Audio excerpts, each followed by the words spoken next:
Então, minha saudação a todos os vereadores e vereadoras aqui presentes, a todos que nos acompanham aqui nas galerias. É um agradecimento muito especial de podermos estarmos aqui como igreja, abrindo esse diálogo tão importante, para a humanidade. Hoje, a mensagem que nós queremos deixar aqui é o compromisso nosso como igreja de trabalhar a ecologia integral, que é o tema da campanha da fraternidade deste ano. Há mais de 60 anos, a Igreja Católica, ela, durante o período da Quaresma, ela apresenta uma proposta de reflexão, de crescimento e de transformação. E este ano, o tema principal é este, a ecologia integral.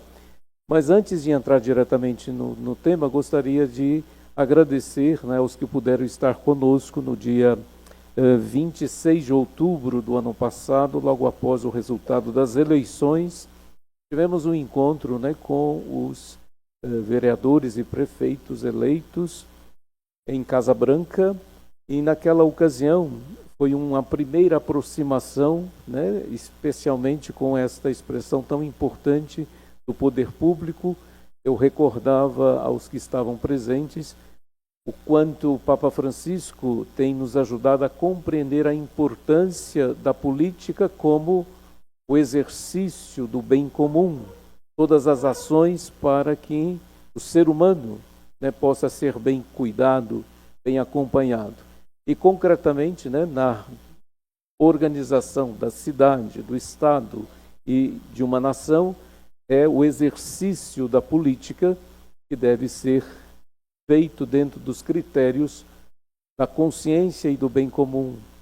Infelizmente, a realidade política chegou a uma agressão muito forte, onde os adversários passaram a ser entendidos como inimigos. E a política, ela é construída pela diversidade e não pela inimizade. Então, quando a gente transforma o adversário em inimigo, as ações são de eliminação. Então o Papa lembrava muito que nesse exercício que os senhores realizam, nesta casa de reflexão, nessa casa de decisão de leis em favor do bem comum, que as diferenças, a diversidade, seja para a construção e não para a eliminação de pessoas e de projetos.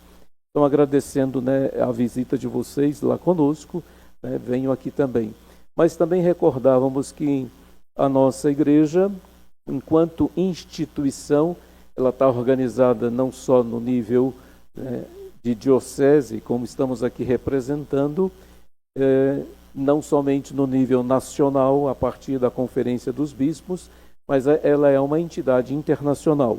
Ela é uma representatividade de um Estado internacional, que nós chamamos de Santa Sé. A Santa Sé tem a sua representatividade em todos os países que mantêm o diálogo com a Igreja Católica. Nós não chamamos de embaixadores, mas chamamos de núncios apostólicos. E o governo brasileiro, junto com a Santa Sé, depois de muitos anos de reflexão e de conferências, de debates, em 2010 foi assinado um acordo que hoje é uma lei federal, que rege as relações da instituição Igreja Católica e governo brasileiro. E essa lei federal, ela tem a sua implicação para o Estado e também para o município. Então, naquele encontro, a gente recordava os pontos principais deste acordo, que orienta muito bem nossa relação de institucionalidade. E aí, um dos pontos que é importante recordar aqui, no agradecimento desse espaço, é que esse documento reafirma a posição da Igreja Católica, dizendo que o Estado é laico. E como Estado laico, é aquele Estado que não se apresenta necessariamente como Estado ateu, mas é o Estado que é capaz de dialogar com as diferentes expressões religiosas, naturalmente sem nenhuma tendência de privilégios, de estruturas religiosas, mas é o Estado que é capaz de acolher as representatividades, porque esta casa especialmente, que é a casa do povo, né, no sentido que os senhores aqui representam, né, o povo, os cidadãos estão organizados em diferentes expressões religiosas. Então, para nós é importante reafirmar isso, né, que o Estado, tendo a sua laicidade, é aquele que dialoga com as diferenças também religiosas. Porém, né, a nossa região aqui, ela tem uma predominância católica, e nesta predominância, não como importância de poder, mas importância de representatividade. Então, isso para nós é importante acentuarmos, né, neste diálogo. Entrando diretamente, então, no tema que nós estamos trazendo para todos os 18 municípios que compõem a nossa Diocese de São João da Boa Vista.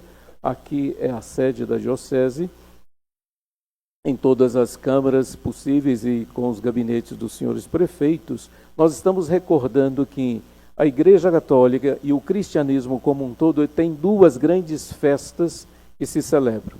A primeira festa é a festa do Natal de Jesus, que envolve, né, especialmente todo o mundo ocidental. O mundo oriental, ele vai sendo marcado também pela presença do nascimento de Jesus, e pela sua importância marca um antes do Cristo e um depois do Cristo. Então é uma representação importantíssima para o nosso mundo ocidental ter o nascimento de Jesus como um marco histórico, né, da realidade.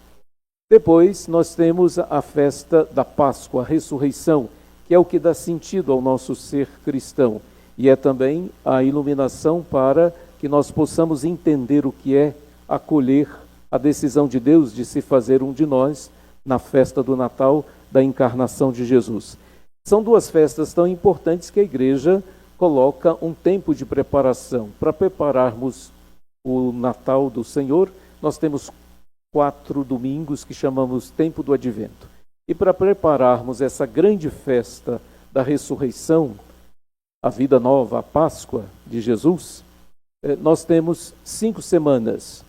E nessas 5 semanas, nós somos convidados a viver aquilo que Jesus apresenta no Evangelho de Mateus, um compromisso de melhorarmos o nosso comportamento, não somente religioso, mas o nosso comportamento de fraternidade, numa dimensão de fazermos nosso tempo de oração, e quando Jesus fala do fazer a oração, é o entrar dentro de si mesmo, entra dentro do seu quarto, né? Depois ele coloca a dimensão da solidariedade, que é o dar a esmola, né? Hoje, numa casa como nós estamos aqui, a tradução que os senhores dão são políticas públicas, né? Uma casa que discute políticas públicas em favor, né, daqueles que mais necessitam. E a dimensão oração, a esmola e o jejum. O jejum enquanto um instrumento para que a gente possa educar nossa vontade, porque a nossa vontade, fruto dos nossos desejos, eles precisam ser sempre orientados. Nesse tempo, então, a Igreja oferece também um caminho comunitário, um caminho social de conversão, que para nós é a campanha da fraternidade. Então, esse tema, ecologia integral, fraternidade e ecologia integral, a Igreja no Brasil, a CNBB, escolheu para esse ano por 3 motivações importantes. A Igreja já trabalhou diferentes expressões ecológicas durante as campanhas da fraternidade. Algumas pessoas que são ligadas diretamente à Igreja recordam que nós, em campanhas da fraternidade, lidamos com a questão da terra, com a questão da água, com a questão indígena, com a questão dos biomas, e desta vez, então, pegando esta compreensão mais ampla da integração de todos os elementos que compõem a vida, não somente a vida humana, mas a vida do planeta. Quais são as 3 motivações desse tema? O primeiro é que nós estamos, neste ano, recordando 800 anos do Cântico das Criaturas, que foi composto por Francisco de Assis. Por que da importância, né, deste cântico e da pessoa do Francisco de Assis? Para nós, que temos a espiritualidade muito marcada pelo franciscanismo, compreendemos bem, mas é importante perceber que quando na virada do milênio pesquisou-se qual foi a personalidade que influenciou mais o segundo milênio, as entidades internacionais identificaram São Francisco. O Francisco de Assis foi considerada a personalidade mais importante do segundo milênio e que até hoje continua a influenciar esse terceiro milênio. Então, recordar o Cântico das Criaturas é trazer aquela experiência de Francisco de Assis, que sabia traduzir, não somente na sua espiritualidade cristã, mas na relação com as pessoas, porque é da fraternidade que ele se coloca como até um fundador, né, de uma ordem, mas também na relação com toda a criação. É dele que a gente aprende a fazer esta forma, né, uma forma mais de irmandade. A irmã água, o irmão sol, a irmã lua, o irmão lobo, são expressões para dizer que nós estamos dentro desta relação de seres criados por Deus, e nesta dimensão o respeito, o cuidado com todos deve prevalecer. Então esse é o primeiro motivo, os 800 anos do Cântico das Criaturas de Francisco de Assis. O segundo, para nós cristãos católicos, nós estamos recordando neste ano 10 anos da publicação da encíclica do Papa Francisco, Laudato Si. Laudato Si é uma expressão latina que recorda justamente as primeiras palavras deste poema de São Francisco, o Cântico das Criaturas. Neste documento, o Papa Francisco coloca uma expressão muito importante, que hoje é uma expressão já repetida por quem está sensibilizado pela questão ambiental. É ali que ele nos chama a atenção para que a gente perceba que o planeta é a nossa casa comum, né? E como casa comum, né, até o momento, por mais evolução científica que nós temos na humanidade, nós ainda não conseguimos descobrir um planeta que tenha as condições necessárias para o desenvolvimento da vida humana. Então, esse é o planeta, esta é a nossa casa. E para a gente entender o que seja essa casa comum, né, algumas pessoas vão recordando assim, nós não vivemos sem esse planeta. Esse planeta vive sem nós. Então, essa chamada de atenção é para que a gente perceba o que nós estamos fazendo com este planeta. Como que nós estamos sujando esse planeta, como nós estamos eliminando a vida desse planeta, né? Pela história científica dos que buscam, né, o sentido e a origem da vida, esse planeta já viveu, né, outras situações históricas em que a vida foi eliminada desse planeta. E se nós continuarmos a fazer, tivermos a mesma agressão a esse planeta, nós também estamos caminhando para uma possível extinção da vida aqui. Alguns afirmam que esta década é decisiva para a humanidade. Ou a gente aprende a cuidar da vida, ou realmente nós vamos entrar no que se chama de não retorno, o ponto do não retorno. Isso seria bom só para a gente recordar um exemplo. No ano passado, no mês de novembro, nós tivemos aquelas queimadas criminosas em várias partes do Brasil. E a nossa região ficou muito marcada por isso. Quem está lidando com o serviço público de saúde está percebendo a quantidade de pessoas que ainda estão sofrendo as consequências daquele ato criminoso, né? O aumento das doenças respiratórias na nossa região foi muito forte. Logo em seguida, as chuvas vieram e a nossa realidade está bonita, está verde. Porém, todos nós sabemos que o solo está muito mais empobrecido. Os micro-organismos que foram eliminados da terra, eles não se recuperam. Então, nós vamos ter que colocar mais agrotóxico, né? Contaminando mais a terra, contaminando mais lençol freático, e aí a gente vai caindo num ciclo, né, onde nós estamos alimentando a doença. Com isso, nós estamos alimentando também e aumentando a temperatura do planeta. Ao alimentarmos a temperatura do planeta, nós estamos dando condições para que os vírus se desenvolvam muito mais. Porque os vírus têm esta necessidade, eles proliferam mais em ambientes aquecidos. Então, a quantidade de pandemias que nós vamos estar convivendo daqui para frente vai ser cada vez maiores.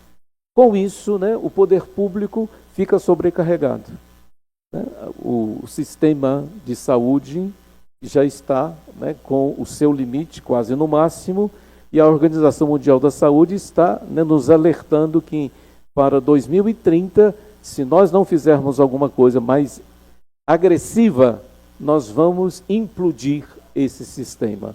Esse sistema não vai dar conta de acolher o número de pessoas necessitadas de assistência médica, assistência de saúde. O terceiro motivo, que é muito importante, que envolve a todos nós, mas especialmente, né, aos senhores vereadores, é que o Brasil vai sediar este ano a COP30. Esta conferência que discute justamente o aquecimento global. E por que é tão importante? Porque vai acontecer na Amazônia brasileira.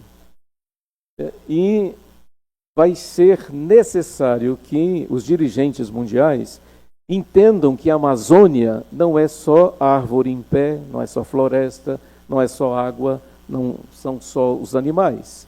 A Amazônia é gente. Milhões de pessoas vivem na Amazônia, especialmente os povos originários, e são esses que são capazes de manter uma floresta em pé e produtiva. Então, é necessário que a gente também passe a refletir formas diferenciadas da exploração, né, dos recursos naturais. Então, a importância dessa COP30 vem trazer para nós, né, reflexões para que o Brasil, né, o poder público brasileiro, em cada lugar, esteja nessa sintonia de sensibilizarmos, porque se nós chegarmos a um aumento médio de 2 graus da temperatura mundial, todos nós estamos acompanhando as notícias. Nós estamos com 1,5 graus. Se nós aumentarmos mais meio grau, a eliminação da vida, né, vai se acelerar.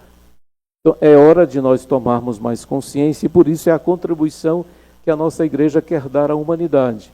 Não somente a nós, cristãos católicos, mas esse tema, ele é um tema que ultrapassa limites religiosos, ultrapassa limites partidários, porque nós estamos falando da vida do planeta. E nesse sentido, a dimensão ecumênica, ela se torna tão necessária e importante. Vale a gente recordar qual foi uma das últimas orações de Jesus, né, antes de ser preso. Ele reza para que todos sejam um. Esta unidade que Jesus pede ao Pai é uma unidade para que a gente compreenda nossas diferenças como dons, nossas diferenças como uma expressividade da unicidade que Deus gerou e criou.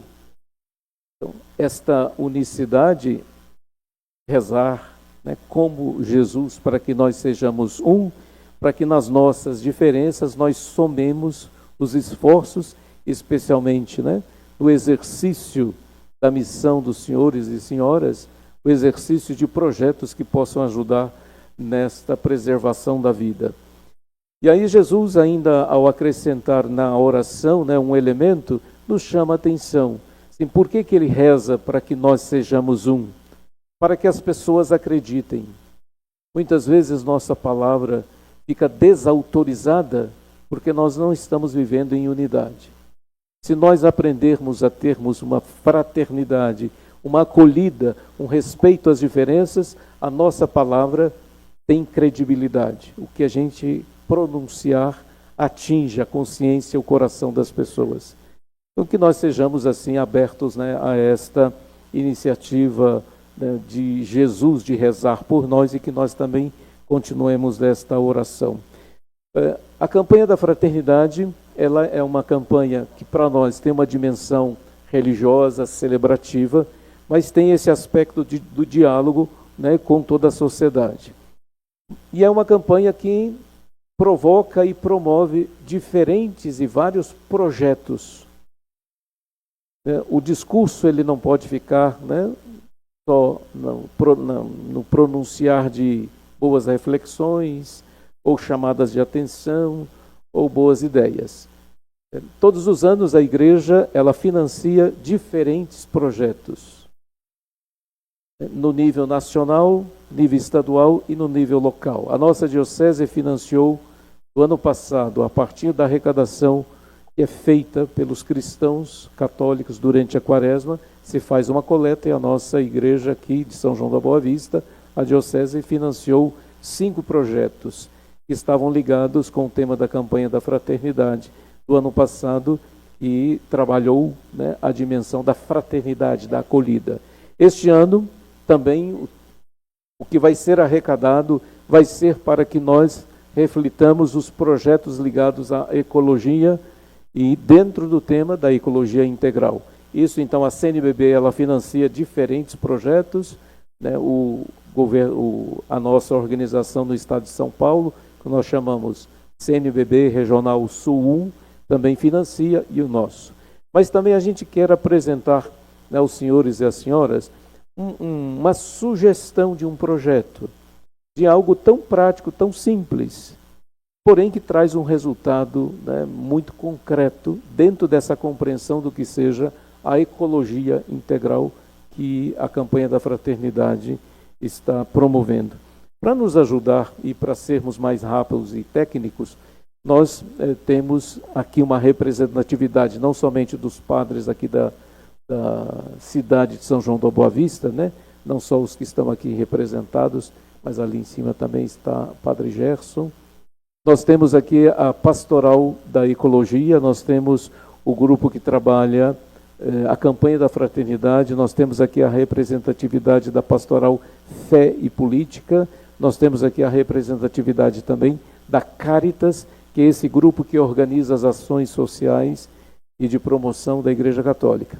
Então, faz parte desse grupo, né, uma bióloga, uma pessoa que trabalha projetos. E eu vou passar a palavra com a autorização, né, do presidente da Câmara, para que em poucos minutos ela apresente para nós, como igreja, o que a gente, né, oferece como sugestão de um projeto, né, que tem uma base técnica sólida e legal, né, para que os senhores, a partir desta sugestão, possam desenvolver e, né, ver outros projetos. Como uma ação concreta, deixamos nas mãos, né, do presidente da casa, o Bira, né, uma cópia do projeto, né, que vai ser então apresentado. Por favor, querido. Boa noite a todos, excelentíssimos vereadores, sociedade civil e as demais autoridades presentes. Meu nome é Bianca Vieira, eu sou bióloga, trabalho na área de meio ambiente e venho aqui representando a Pastoral da Ecologia. Bom, vou aproveitar a minha fala para apresentar para vocês o projeto que a nossa diocese desenvolveu, como Projeto Arboriza Mata Atlântica. Por que este tema, né? Por que este nome? As 18 cidades que englobam na nossa diocese aqui de São João da Boa Vista estão inseridas no bioma Mata Atlântica. Por mais que a gente sabe que tem algumas cidades que possuem uma pequena transição para o bioma cerrado, ainda o que permanece maior é o nosso bioma Mata Atlântica, que é um bioma extremamente importante. Bom, foi por isso que foi escolhido este tema para nomear este projeto tão importante. Por que foi utilizado o tema de arborização urbana? A gente sabe, como a gente escutou agora há pouco, que as prefeituras elas têm uma demanda muito grande em relação a este tema, e a igreja ela vem para reforçar o quão importante é a arborização urbana. Dentro deste projeto, que apresentaremos aqui para o presidente da Câmara e para os demais vereadores, e a sociedade também pode ter acesso, a gente reforça a importância do porquê arborizar o município. Neste sentido, a gente utiliza também o porquê também utilizar as espécies nativas. Esse projeto, consequentemente, ele foi direcionado de forma geral para as 18 cidades, pois a gente entende que cada cidade tem a sua individualidade. Então, este projeto ele vem como reforço para que cada uma olhe para as demandas que tem do município e reforcem o quão é importante a arborização urbana, a utilização de espécies nativas do bioma Mata Atlântica, porque a gente sabe que utilizando mudas nativas, a gente preserva também a identidade de cada município. Dentro do projeto é mencionado também, além das espécies, as diretrizes para que a gente tenha um bom planejamento da arborização urbana. Porque a gente sabe que não é porque eu gosto de um jequitibá rosa que eu posso plantar na porta da minha casa. A gente precisa seguir diretrizes para que depois o poder público não tenha problemas futuros. Até porque a gente, se fosse a sessão às 3 horas da tarde, eu tenho certeza que muitas pessoas iriam procurar uma sombra para estacionar o carro.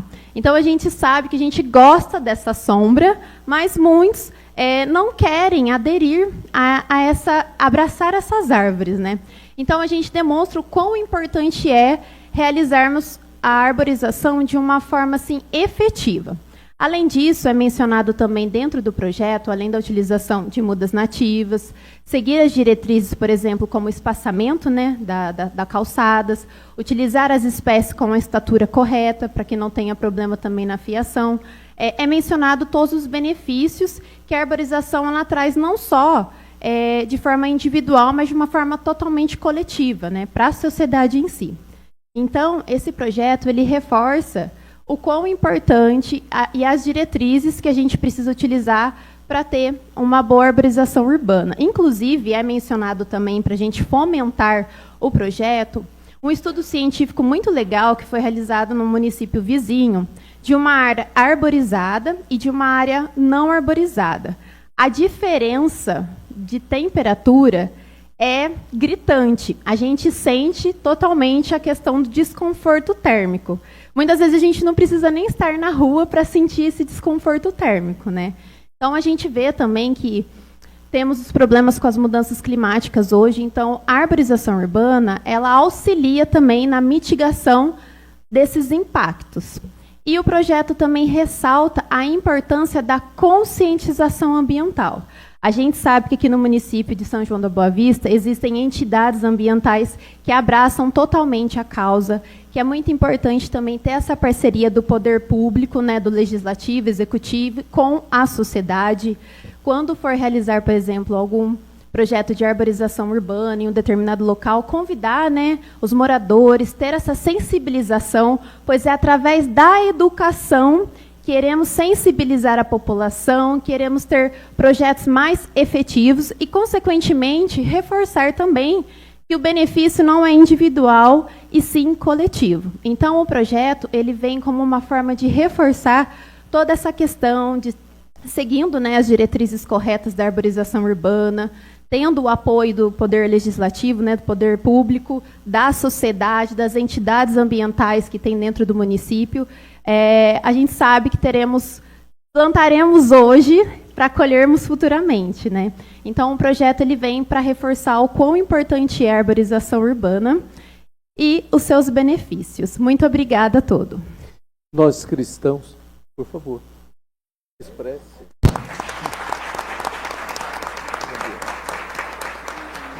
Fique à vontade, senhor presidente. Se algum vereador tiver algumas dúvidas, quiser conversar, quiser fazer alguma pergunta, está totalmente disponível. Não, recebi o projeto e depois vou passar para cada vereador com toda certeza, né? Eu já vou pedir para que a casa faça a cópia, né? E a gente possa passar para cada vereador e depois a gente, com certeza, vamos analisar com carinhos e está vendo que a gente pode estar ajudando, né, nesse tema tão importante para nós. Né? Eu queria cumprimentar Dom Eugênio, os padres aqui e todos os membros de pastoral por esse diálogo, né, que está sendo aberto com essa Casa de Leis e ressaltar, né, a importância que tem a Igreja, né, na história da humanidade. Por determinadas razões, né, o ensino da história menciona a Idade Média como Idade das Trevas. Mas a gente sabe que a Idade Média foi a Idade da Luz, né, que foi quando, na Europa, né, que parecia que tudo ia desmoronar, e foi a igreja que deu o sustentáculo, né? A igreja que criou o modelo de ensino universitário. Até hoje, né, as pessoas dizem que a igreja é retrógrada, a igreja é contra a ciência, sendo que no início do segundo milênio, todo o conhecimento era exclusividade da nobreza e do clero. Foi a igreja que começou a difundir o conhecimento para a população em geral, e daí que surgiu o ensino universitário, como a gente conhece hoje, né? As universidades mais renomadas hoje do mundo, né? Coimbra, Oxford, Cambridge, todas são frutos da Igreja Católica. Várias pessoas, né, desconhecem que hoje o que se sabe do ensino do conhecimento em genética começou com um padre. O padre Mendel era austríaco. Austríaco, né? De qual país? Padre Mendel, eu acho que é austríaco, né? Então, tudo que se sabe do conhecimento de genética hoje começou com o padre Mendel, que ele pesquisando ervilhas na sua horta. O próprio Big Bang, né? Foi um padre, o padre Lamartine, né?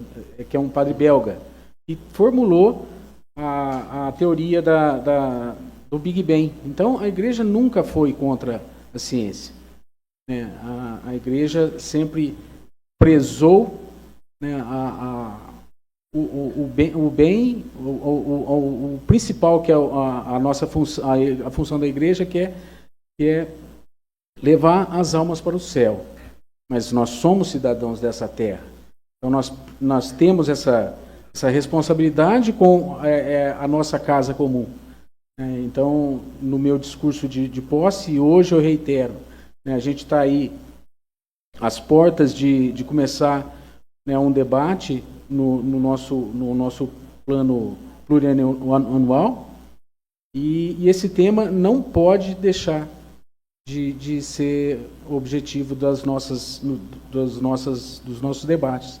A gente está vendo hoje, né, não é uma teoria, né, todas as mudanças climáticas que a gente está presenciando está aqui, né, como o Eugênio mesmo citou, né, a gente está muito próximo daquele ponto de não reversão, né? Então a gente precisa urgente criar políticas públicas que revertam toda essa situação, porque nós só temos esse planeta. Então, mais uma vez, Dom Eugênio, muito obrigado. A gente aqui a gente está sempre aberto ao diálogo, né, para que a gente possa fazer, né, o melhor para a nossa casa comum. É isso aí. Mais algum vereador? João Gênio, então, deixo o microfone para vocês fazerem uso e as considerações finais. Como exemplo concreto e a partir, né, da proposta desse projeto, como a nossa sugestão, né, para esta casa, eu moro ali em cima do Museu de Arte, né, e semana passada, com aquela tempestade, caiu uma árvore ali, né? Só não atingiu o museu e a casa, porque naquele momento passavam um ônibus, né? Então são situações concretas e nós vamos ter o aumento, né, das tempestades, das ventanias, né, como reflexo, né, desta agressão que nós estamos vivendo, né, com o planeta. Então que esta iniciativa possa nos sensibilizar cada vez mais, né? Eu quero insistir assim muito para além, né, das nossas convicções religiosas, mas também pelo sentido principal do valor da vida. Nós cristãos defendemos porque nós seguimos quem veio trazer um compromisso profundo com a fé. e com a vida, né? Nós seguimos Jesus, que diz: eu vim para que todos tenham vida e vida em plenitude. Então a nossa motivação parte desta convicção de Jesus, da sua missão. Mas esta dimensão, ela se traduz, né, nos diferentes projetos e convicções das pessoas, das nossas diferenças. Mas reforçamos isso, né? Nossa fé centrada na pessoa de Jesus, que neste ano nós estamos recordando 2025 anos do seu nascimento, com esse ano jubilar, para que possamos dar um gesto concreto e até um presente de aniversário a Jesus, né? Vamos ajudar a planificar a vida, não somente a vida humana, mas de toda a vida da nossa casa comum, que é o nosso planeta. Mais uma vez, muito obrigado, né, vereador Bira, o presidente da casa, e a todos os senhores e senhoras.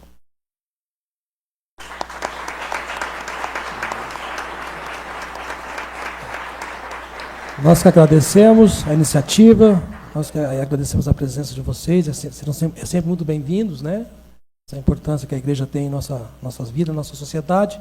Então a gente fica muito feliz e deixamos aí as portas abertas para quando vocês quiserem voltar. Muito obrigado, viu? Muito obrigado.